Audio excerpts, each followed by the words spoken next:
যে কোনো রাজ্যের প্রতীক হচ্ছে রাজ্যের গর্ব। এবার তিরঙ্গা রঞ্জিত ত্রিপুরা সরকারের রাজ্য প্রতীকটি দিল্লি থেকে কেন্দ্র সরকারের অনুমোদন পেল। এই বিশেষ লোগো রাজ্যের সংস্কৃতি ইতিহাসকে তুলে ধরতে গুরুত্বপূর্ণ ভূমিকা নেবে বলে আশা করা হচ্ছে। দেশের বিভিন্ন রাজ্য সরকারগুলির নিজস্ব রাজ্য প্রতীক রয়েছে। রাজ্য প্রতীকগুলি রাজ্যের নিজস্ব পরিচয়। এবার এভাবে ত্রিপুরার জন্য নিজস্ব প্রতীক চালু করল রাজ্য সরকার। মঙ্গলবার এই বিষয়ে কেন্দ্রীয় সরকারের তরফে মিলেছে অনুমোদন। প্রায় বছরখানেক আগে এই রাজ্য প্রতীক তৈরির কাজে হাত দিয়েছিল রাজ্য সরকার। দীর্ঘ 1 বছরের প্রচেষ্টার পর মঙ্গলবার এই প্রতীকে অনুমোদন এসেছে। রাজ্য প্রতীক তৈরি ও তার অনুমোদনের উদ্যোগ নিয়েছিল রাজ্য তথ্য সংস্কৃতি দপ্তর।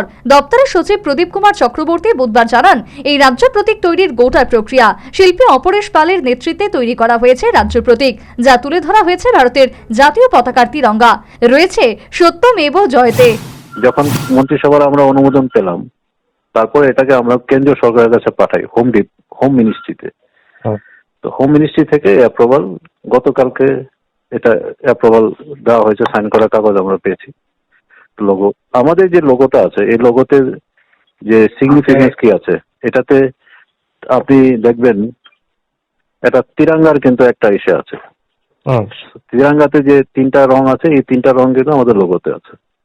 এখানে ত্রিপুরাকে ডিপিক্ট করা হয়েছে একটা সার্কেলের মধ্যে।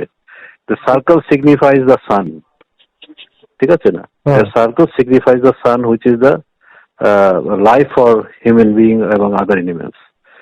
তো এই লোগো এবং এটাতে গভর্নমেন্ট অফ ত্রিপুরা লেখা আছে। সত্যমেব জয়তে আমাদের যে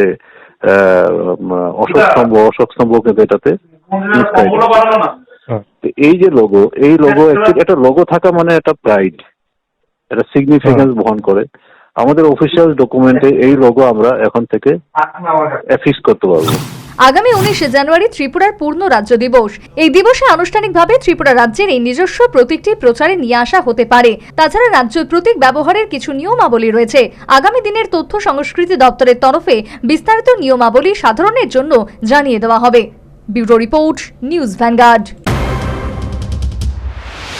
সিজা ইনস্টিটিউট অফ কিডনি সায়েন্সেস কিডনির জটিল রোগের চিকিৎসার জন্য এক উৎকৃষ্ট প্রতিষ্ঠান, যেখানে উত্তর পূর্ব ভারতের প্রথম এবিও অসামঞ্জস্য কিডনি প্রতিস্থাপন এবং মৃত ব্যক্তির কিডনি প্রতিস্থাপন করা হয়। এখানে 115টিরও বেশি কিডনি প্রতিস্থাপন এবং উত্তর পূর্ব ভারতের সবচেয়ে বেশি হিমোডায়ালিসিস করা হয়েছে এবং এই সংখ্যা দিন দিন বাড়ছে। সিজা institute of kidney sciences Tripura সরকার সহ অরুণাচল প্রদেশ, মেঘালয়, মিজোরাম, মণিপুর এবং নাগাল্যান্ড সরকার দ্বারা স্বীকৃতি প্রাপ্ত।